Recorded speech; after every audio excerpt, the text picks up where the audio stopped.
I was preaching this morning when you picked that song? That song fits perfectly with the message this morning. Before I begin, I'd like for Sherry to come up and tell you about next weekend. We've been talking about it here in church, but this is for the benefit of you folk who are out there online watching us. You haven't heard the announcements about next weekend, so Sherry, tell all these folk who've been watching us on YouTube and Facebook. Well, we would hope that you would be willing to join us because we are going to have an all-day picnic next week. We're going to be at 10301 Penny Road. It's Montague Lake, and we have reserved the entire area for the entire day. So we're going to start at 10 a.m. with Sabbath school, followed by church. Then we'll have lunch. In the afternoon, we're going to have a baptism. And then after the baptism, we're going to roast corn and make homemade ice cream. If you have a homemade ice cream freezer, please let me know. And then after that, we're going to play some games and just have a good time all together all day. So I hope you can join us. That's next Sabbath at 10301 Penny Road, and it's Lake Montague. Thank you, Sherry. Thank you. If you have your Bibles, would you turn to 1 John chapter 1 and verse 3? 1 John chapter 1 and verse 3.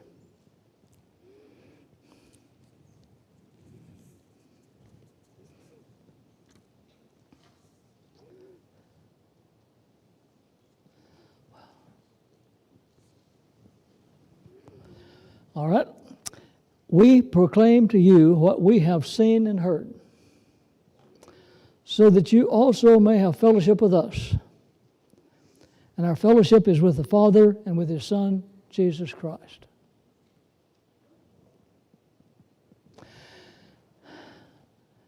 As I looked into my files in preparing this sermon, I noticed something I'd never noticed before. I have already preached 4 sermons on this topic through the years. And I looked at the sermons, and each one of them are a little different. And so this is sermon number 5 on the same text, and it's different. I suspect that other than Bible prophecy, I have preached on this particular text more than any other text in the Bible. Does that mean it's my favorite text? No, it's not my favorite text, but it's probably the text that challenges me the most. I think I know why I have gravitated toward this text 5 times.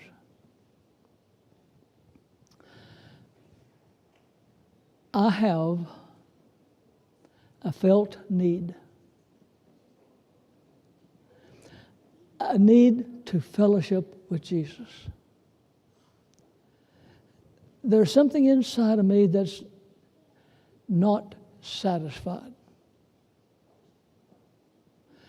There's something in me that's hungering and thirsting for fellowship with Jesus. I have no idea what it'd be like. I have no idea what the possibilities are. It's something sort of like a carrot on a stick. It's always out in front of me, but I can't quite reach it.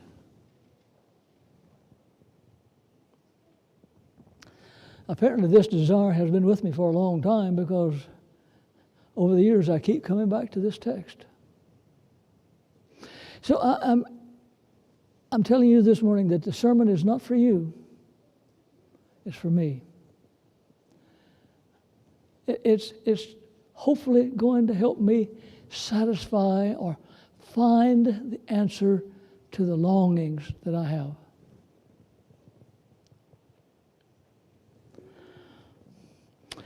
This may be partially true because I have never in my life had a close friend.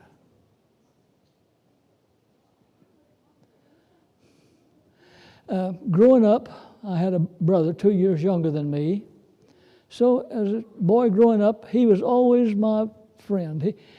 George and I could talk about everything and anything. We could share with each other the most intimate thoughts we ever had. And then after a few years, I got married, and my wife became my best friend and my confidant. But as true of most husbands and wives,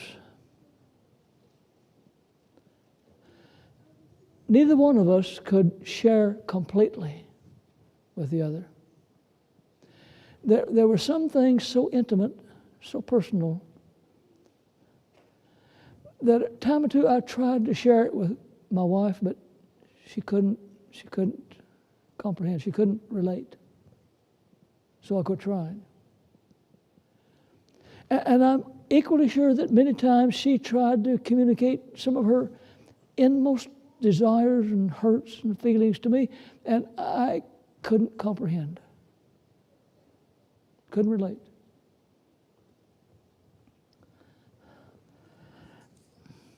When I was studying for the ministry,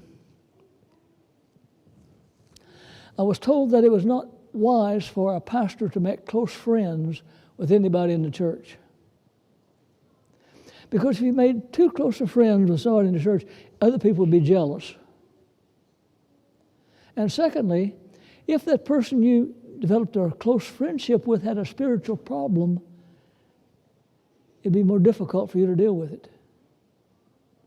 And so through the years, I conscientiously chose not to make close friends with anybody in the church.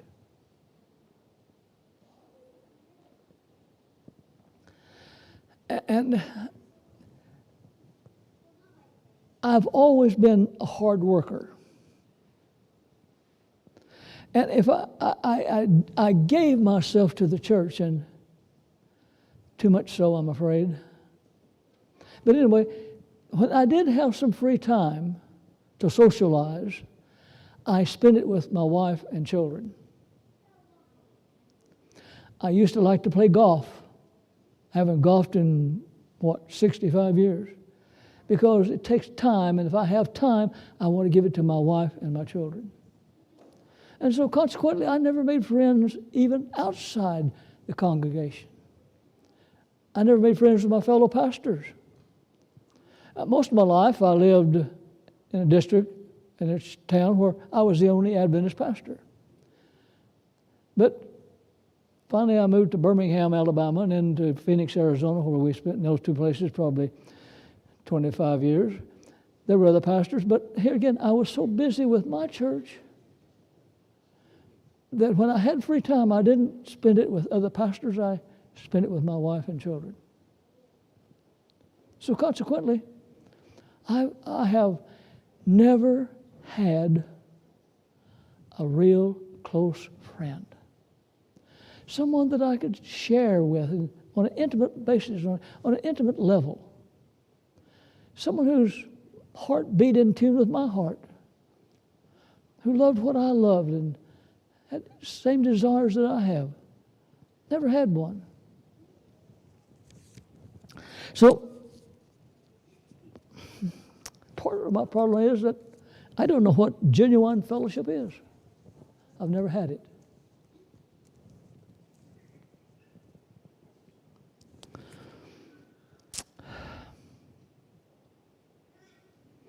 The Greek word translated fellowship in this text is koinonia, meaning partnership, sharing in common, or communion.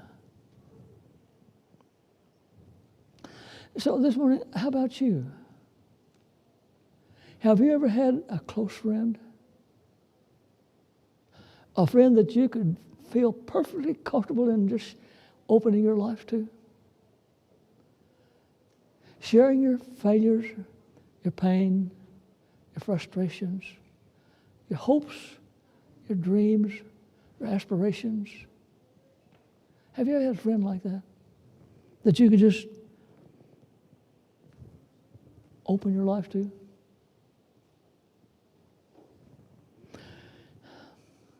Some people belong to different kind of organizations, and they find fellowship within those organizations. For instance, there's all kinds of clubs, men's clubs, women's clubs, gardening clubs, hunting clubs, fishing clubs, all kinds of clubs. And people join together in these groups so they can talk about things they have in common, what they love together. But that's not like having a real close friend. It seems to me that there's a difference between having an acquaintance friend and having fellowship with a friend. You know, I can say on an acquaintance level, I've got lots of friends. All of you are my friends. But not on that fellowship level where there is a mutual sharing of lives.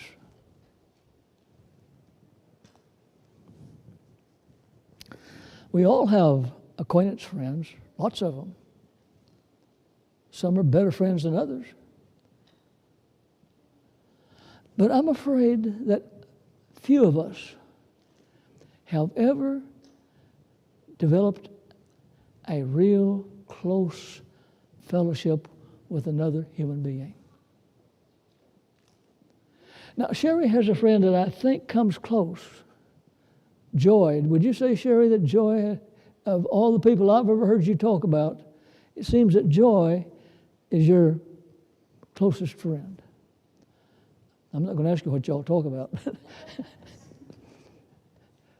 Anyway, do you have somebody like that in your life? Somebody you look forward to being with. You enjoy being with, and you can just open up and be yourself, knowing that they'll sympathize, they'll understand, they can meet you where you are.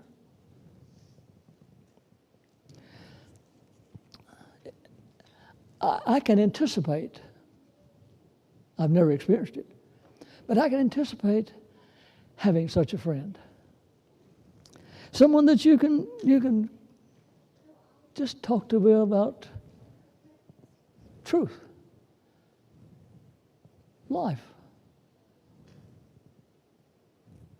A real person that would understand you, and you could have confidence in that they would never share. They would keep confidence in, and they could sympathize and participate with you in your heart's longings.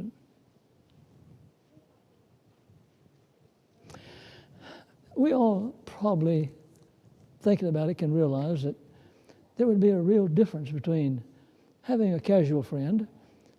Now, I'll say this, I have broken my rule here in the last few months. Bob Riordan and I have developed a friendship. We're not on a fellowship level, but I have probably developed a stronger friendship with Bob than anybody I've ever had fellowship with in my life. Now, I hope it'll continue to develop, but I'm still looking. I'm still hoping that someday I'll find somebody whose heart beats in unison with mine.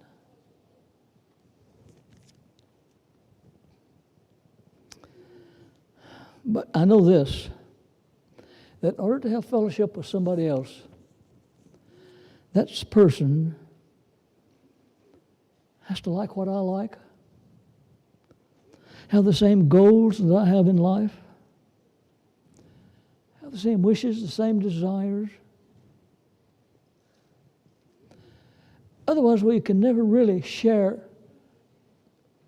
intimate things with each other.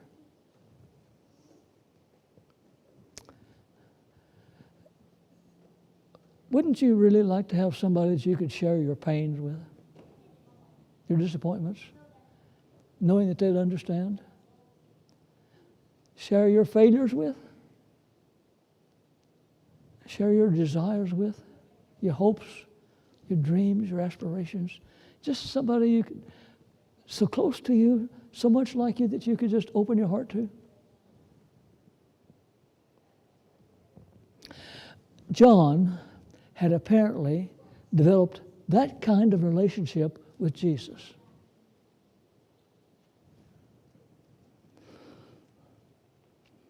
It's possible that of all the 12 disciples, John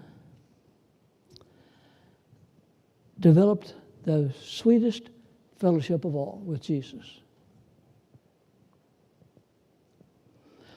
John was one of the three of Jesus' inner circle of friends. You know, his inner circle was Peter, James, and John. They were the three the most closest to Jesus. John was permitted to witness the raising of Jairus' daughter, one of three that witnessed that resurrection. John was one of the three that witnessed the transformation on the Mount of Transfiguration, where Jesus was transformed into a glorious being. John was one of the three that Jesus invited to come with him into the deep recesses of the Garden of Gethsemane to experience his final suffering. John was standing at the foot of the cross when Jesus took his last breath. John was the one who received Jesus' mother to take care of.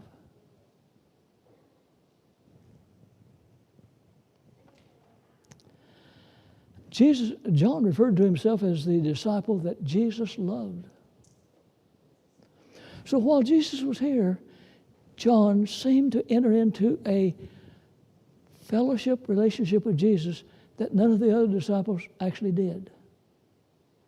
None of them entered into that intimate relationship with Jesus.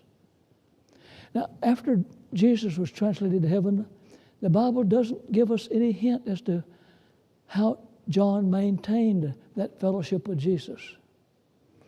But in John's writings, Gospel of John, First Epistle of John, Second and Third John, we see that John is still in love with Jesus and seems to still have fellowship with Jesus, has somehow managed to maintain this closeness with Jesus that he had when Jesus was here personally.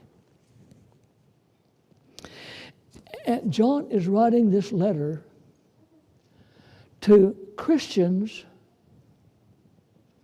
for the express purpose of moving them from a friendship relationship with Jesus into a fellowship with Jesus. So that Jesus is no longer just our friend, he is now our best friend. Someone so close to us that we can enter into this intimate relationship that probably all of us would like to have with another human being.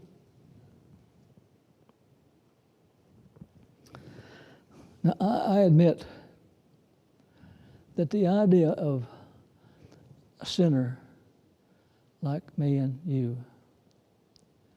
entering into fellowship with a holy God is somewhat overwhelming. It's just, it almost seems as it's an impossible quest.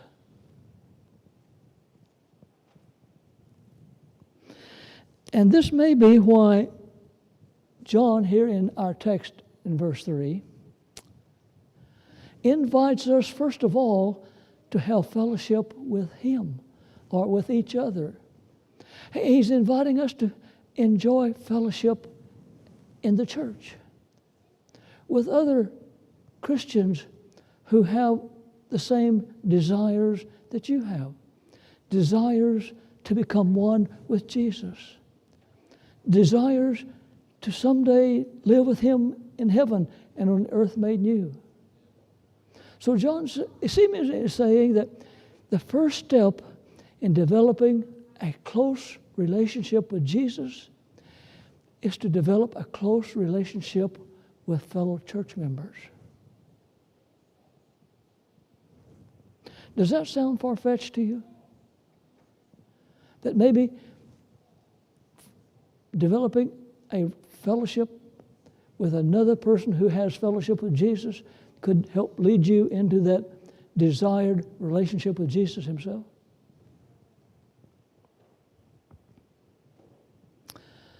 I would hope that everyone who visits our church would feel God's presence, that they would sense a divine presence. I would hope that a visitor to church would somehow sense that there is a love between members. And hopefully, you would sense a desire to experience that love that you sense among fellow believers in church.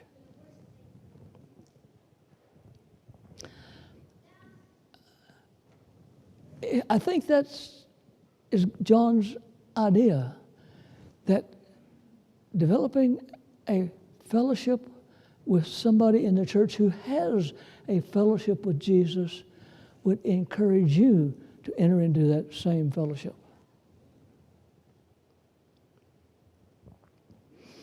Now, this brings up an important point to my mind.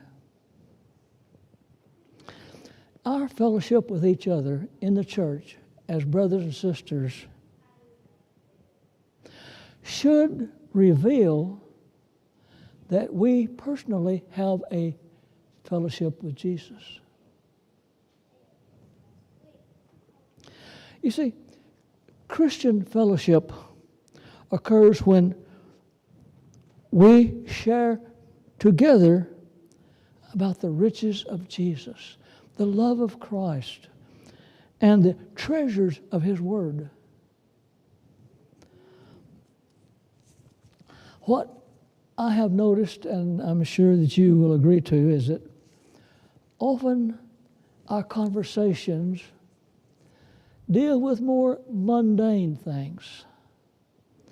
We chat about the weather. We chat about the news. We chat about our work, our jobs. We chat about sports teams. We chat about a lot of things. But that's not Christian fellowship. There's nothing wrong with talking about those things. But Christian fellowship is when we share our love for Jesus, our experiences with Jesus, what He means to us, what He does for us, how we depend on Him, and how our hopes are centered in Jesus for this life and for the life to come. That's Christian fellowship. What we really want people to experience from fellowship with us is our fellowship with Jesus, our connection with Jesus, our appreciation of Jesus. You see, we want people to come to love Jesus because they know we love Jesus.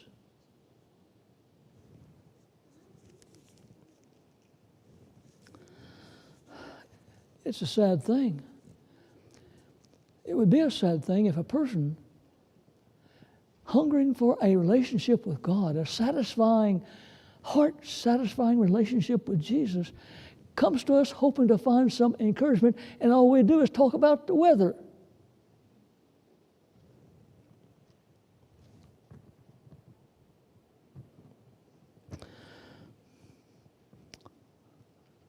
This is what John is saying here. He's saying, I have a relationship and a fellowship with the Father, with the Son, Jesus Christ, and I want you to enjoy the same fellowship with God that I'm enjoying. That's why he's writing this letter. The whole purpose of the letter is to move us from a friendship with Jesus into a fellowship with Jesus.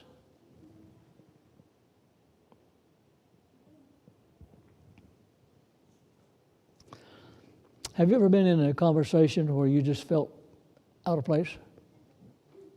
Have you been in a conversation where people are talking about something you knew nothing about? And you couldn't contribute because you just didn't know anything about it? Or they're talking about something you just weren't interested in? Have you ever been in that kind of a setting?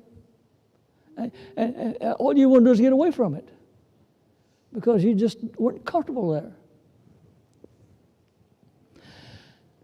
As I look back over my life as a pastor, we often had camp meetings through the years, camp meeting every year. Some of you old-time Adventists know that we used to have camp meetings until this epidemic came. We always got together, a whole bunch of people at camp meeting, and enjoyed a week of fellowship with Jesus. Or at workers' meetings, we'd have time, breakout sessions where pastors get together and just talk and visit and share with each other. You know, I was never comfortable in any of those pastors' discussion groups. You know why? Because I was wanting to grow spiritually. I wanted to be a more spiritual leader in my church. I wanted to be a more spiritual father to my children. I was looking for a fellowship with Jesus that would make me a new creature. And those pastors were talking about how fast a car could go from 0 to 60. I didn't care less about how fast a car could go from 0 to 60. Or they were talking about their favorite sports teams, and I couldn't care less about their sports teams. So I never was comfortable visiting with my fellow pastors because they were not talking about the things I wanted to talk about.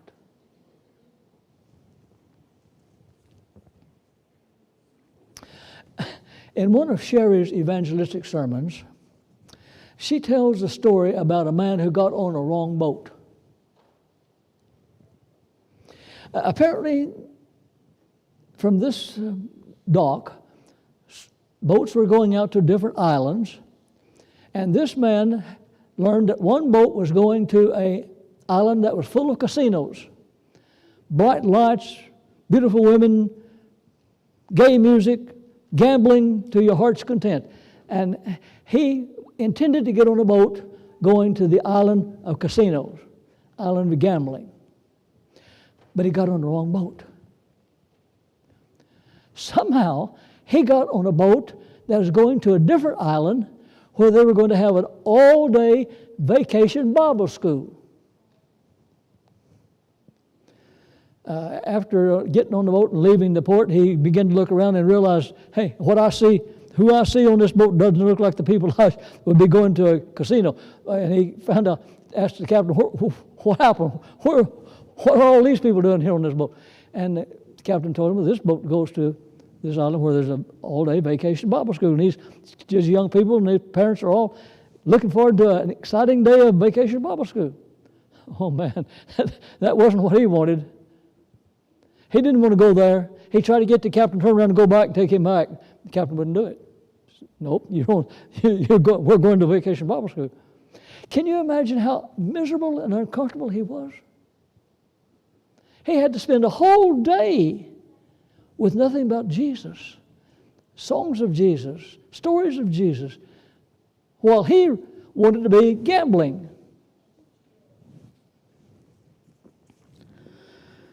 Well, folk, ask yourself the same question that I ask myself. Where would I enjoy being the most? Would I choose an all-day vacations Bible school over an all-day at Disney World? Which would you choose? What type of fellowship do you hunger for? Or ask yourself this question. Would I rather go to prayer meeting or a midweek church service, Or would I rather go bowling? Or would I rather go to a movie theater? Or would I rather go watch a sports event? Which would you choose? What kind of fellowship has the most appeal to you?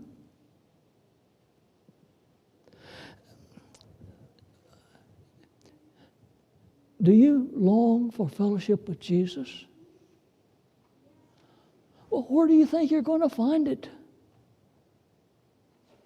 In a movie theater? In front of your television set? Or in Sabbath school? Which is the most likely place that you will experience fellowship with Jesus?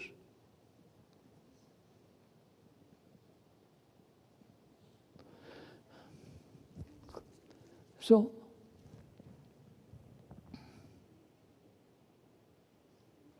it's a challenge to me. I think it's a challenge to you. On one hand, we desire fellowship with Jesus, but it takes us away from fellowship with other things of this world that we enjoy. I had a pastor in Phoenix. He had just moved to Phoenix. He had pastoring one of the churches there, a man about my age. He called me up one day and he said, "Dave, I would like to become your friend. I would like you to become my friend. Could we get together and work on developing a friendship?" He said, "I need a friend, and I think you'd be an excellent person to become my friend." Well, that sounded good, but it would require time and commitment.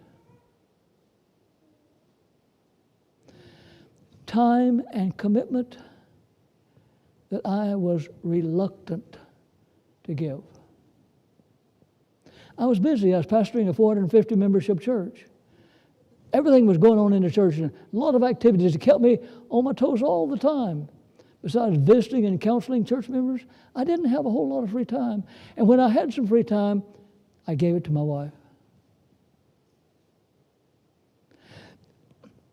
I never visited with that pastor one time. Didn't even give it a chance to develop friendship.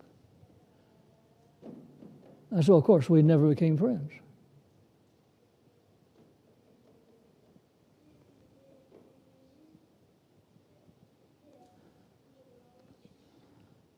Same is true of our relationship with Jesus. If we want to develop a relationship with Jesus, a fellowship with Jesus, may I even say a saving relationship with Jesus, it's going to take time and commitment. Now let's look at verse 4. John says, "These things we write to you." I'm talking to you about fellowship with Jesus in order that your joy may be full. You see, folk, we were created to have fellowship with God. There is a hole in our heart, a hole in our lives that can only be filled with Jesus.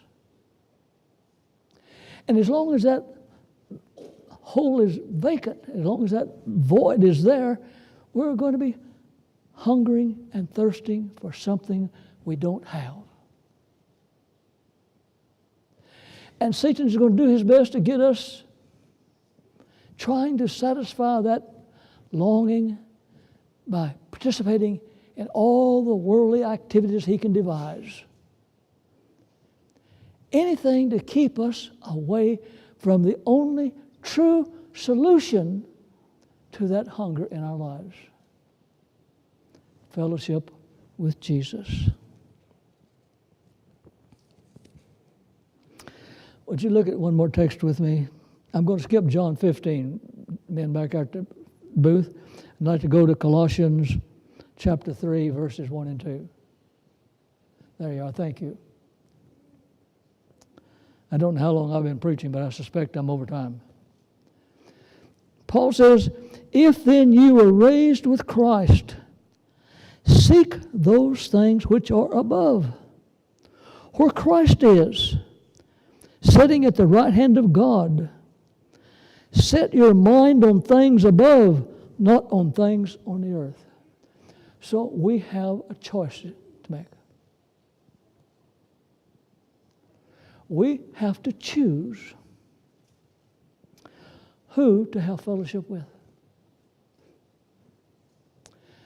Because it takes time and effort, and we don't have time and effort for everything, so we have to choose.